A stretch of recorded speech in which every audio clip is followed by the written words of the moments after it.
Hello everyone, my name is Dr. Franziska Elmer and I'm a marine biologist. Today I would like to talk to you about a problem my colleagues and I had last year.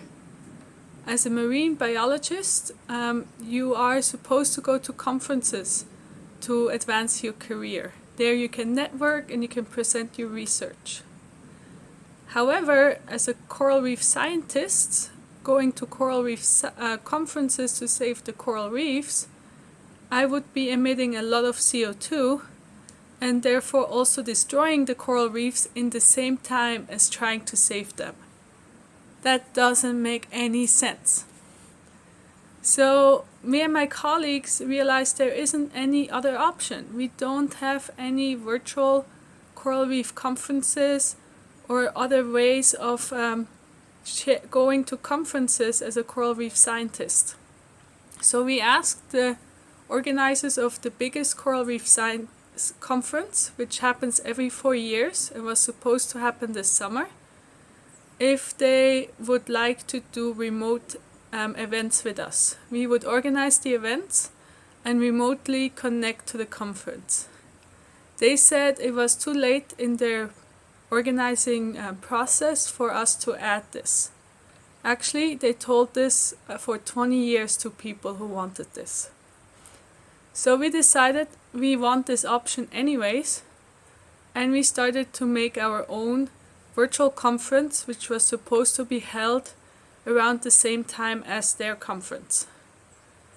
Our conference was supposed to have in-person events, but locally, so you wouldn't have to travel and you could actually talk to local teachers and also local government about your research.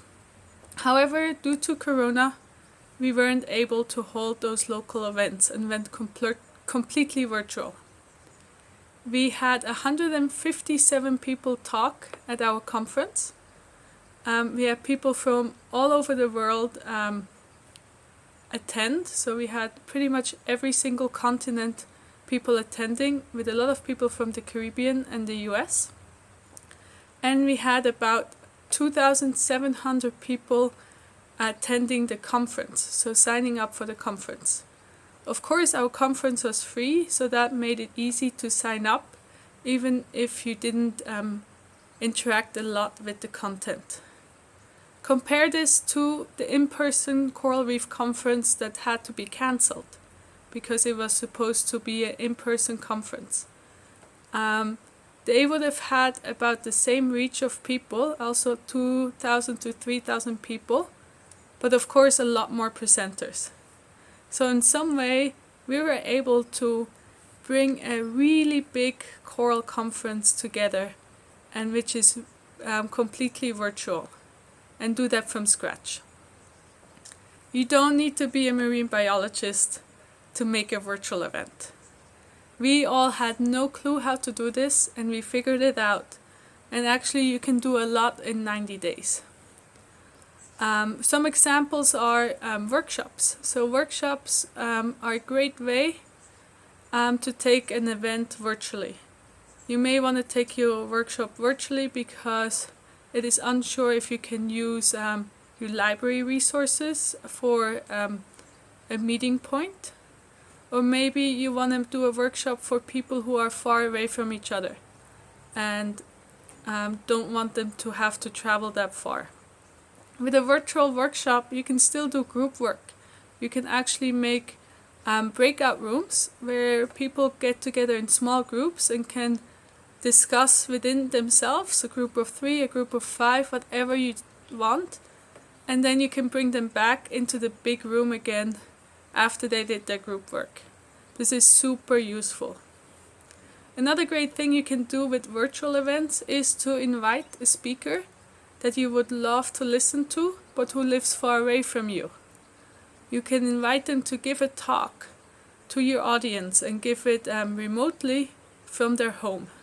Another thing we also did was we told our presenters to videotape their presentation, and we made a YouTube channel with different playlists So these very specific talks, which were specialized, were on a YouTube playlist. This really helped people to rewatch the talks, take notes on the talks, and they could watch the talks when it worked for them. They didn't have to come to a specific live event.